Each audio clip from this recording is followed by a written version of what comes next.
is in the CRLC, some of our conversations were about what's essential for Lutherans is word and sacrament, right? So then how does that understanding shape our ecclesiology?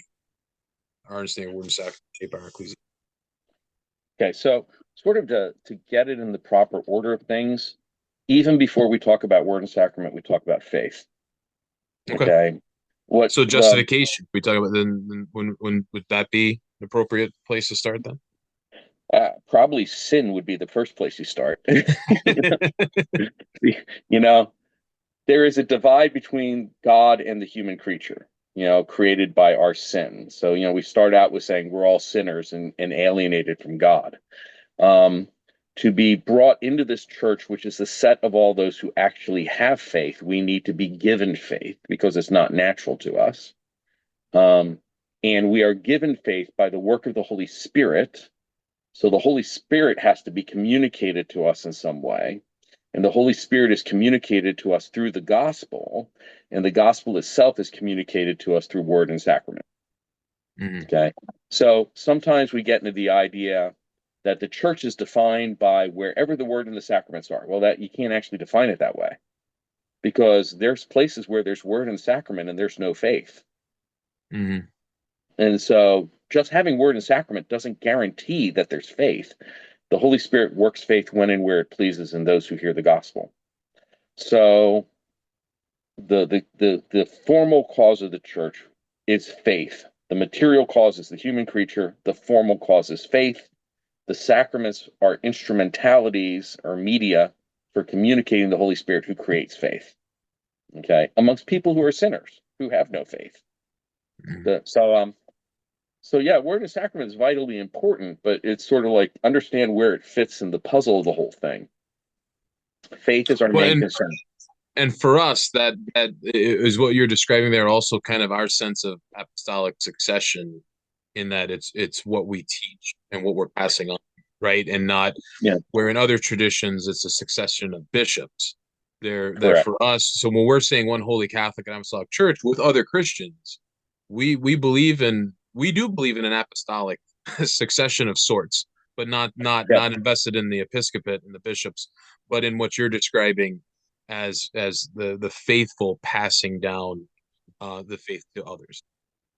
Yeah, sometimes it's referred to as the Catholic faith, which is the faith that is shared by all the faithful around the world and in all times. Sometimes it's referred to as the apostolic faith because this Catholic faith is what the apostles taught.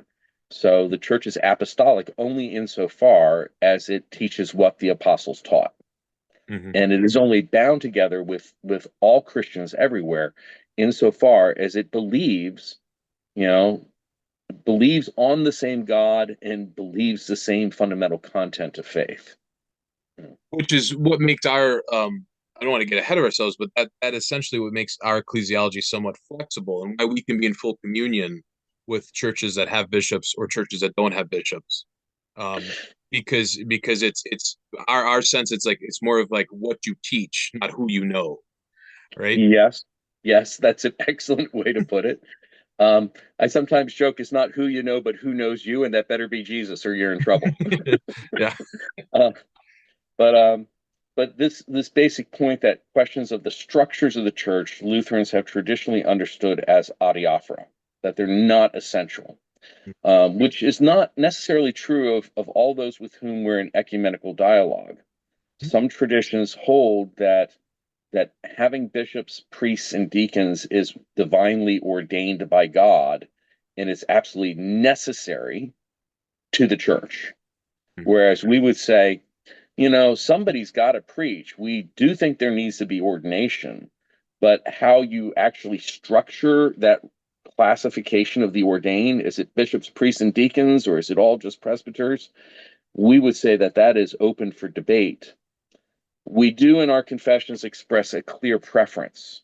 We express a clear preference for the historic structures and orders of ministry, but we don't see them as absolute necessities or even ordinate necessities. And we will say that we're willing to submit to that for the sake of ecumenism, but we don't think of it's necessary for salvation or to actually be the church at all. if there's a structure, an ecclesiastical structure, or an ability to be in full communion that we believe strengthens our witness to the gospel, we're more nimble in that. Because I don't Yes, know if many people appreciate that we're in full communion with churches that currently could not be in full communion with one another because correct, of how they view their own ecclesiologies. correct, correct. And and when you get to the ecumenical thing, it is really pretty challenging in the sense that it is possible for us to have full communion with some of our partners precisely because we do have bishops and we do have Yeah, pastors. Deacons hasn't been an obstacle, but the other two are pretty important, not so much to us as much as they are to others. If you're in a religious tradition in which the bishop, I mean, one of the ways to put it, where is the church? Well, the church is where the bishop is. So if you don't have bishops, how do you say where the church is? You know, yeah, and that's alien thinking to us. We don't think about it that way.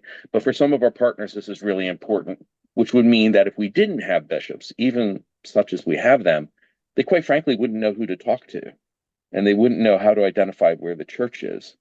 In the same way that if we can't see the gospel in another church, in the preached mhm, word or in the sacraments, we'd say we can't find the church in you. We don't know where it is because we mhm, can't find the external mark. This is why for Lutherans in our full communion agreements, our principal question is, do we preach the same gospel and administer the same sacraments? We don't ask, do we have the same church hierarchy or the same ordering of ministry? Whereas other traditions might very well ask, do you have the same church hierarchy? Do you have the same ordering of ministry? mhm. Everybody's got different ideas about what's essential.